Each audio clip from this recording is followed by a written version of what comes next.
रहीम अस्सलाम वालेकुम रहमतुल्लाहि व बरकातुहू। सवाल पूछा गया है कि मुफ्ती साहब भैंस को इंजेक्शन लगाकर दूध हासिल करना क्या ये जायज़ है?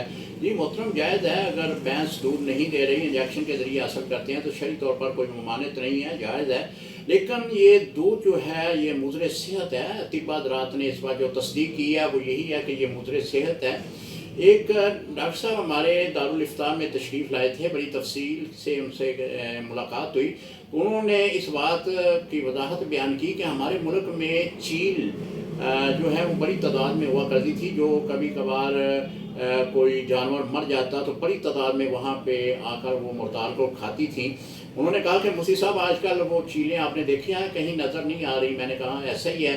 उन्होंने कहा उसकी बड़ी वजह यही है कि ऐसे जानवर जिनको इंजेक्शन लगाया जाता है दूध हासिल करने के लिए, वो जब मरता है तो ये चील जो है उसको खाती है, उस गोश्त को खाती है, तो इसके गुर्दे जो हैं वो काम करना छोड़ देते हैं और ये ज़्यादा देर भी नहीं होती, तकरीबन कोई आधा पौना घंटे के बाद वो चील मर जाती है।